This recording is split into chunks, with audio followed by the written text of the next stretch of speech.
महाड शहर पोलीस ठाणे हद्दीमध्ये गुन्ह्यांचं प्रमाण दिवसेंदिवस वाढत असून यामध्ये चोरीच्या घटना अधिक आहेत। महाड शहरात रविवारी दिनांक 26 जुलैच्या सकाळी उघडकीस आलेल्या सलग 4 घरफोड्यांच्या घटनांमुळे नागरिकांमध्ये भीतीचं वातावरण निर्माण झालंय। किल्ले रायगड मार्गावरील नातेखिंड येथील रायगड सिटीमधील 2 बंद फ्लॅट आणि प्रभात कॉलनीतील 2 बंद बंगल्यांमध्ये अज्ञात चोरट्यांनी घरफोड केल्याचं निदर्शनास आलंय। यापैकी रायगड सिटीतील चोरीबाबत महाड शहर पोलीस ठाण्यात गुन्हा नोंदवण्यात आला असून अन्य 2 बंगल्यांमधील घटनेबाबत घरमालक उपस्थित नसल्यामुळे अद्याप गुन्हा दाखल न झाल्यानं या चोरीबाबत अधिकृत माहिती उपलब्ध होऊ शकली नाही। विशेष म्हणजे रायगड सिटीमधील चोरी करणारे संशयित चोरटे सीसीटीव्ही कॅमेऱ्यात कैद झाले असून त्या आधारे महाड शहर पोलिसांनी तपासाला वेग दिलाय।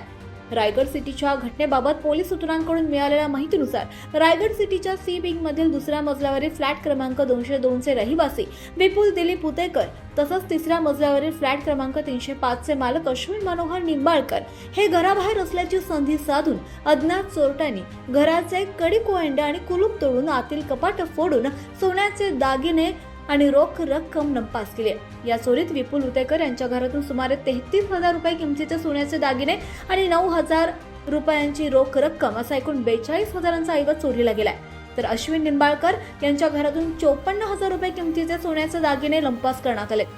या दोन्ही घरफोडांमध्ये मिळून 96,000 रुपयांचा ऐवज चोरट्यांनी पळवलाय। या प्रकरणी महाड शहर पोलीस ठाण्यात अज्ञात आरोपींविरुद्ध भारतीय न्याय संहिता कलमानुसार गुन्हा दाखल करण्यात आला असून महाड शहर पोलीस ठाण्याचे पोलीस निरीक्षक नारायण एकशिंगे यांच्या मार्गदर्शनाखाली पोलीस उपनिरीक्षक प्रदीप नाईक या संपूर्ण गुन्ह्याचा अधिक तपास करतायत। जागृत महाराष्ट्र न्यूज, रामदास चव्हाण, महाड, रायगड।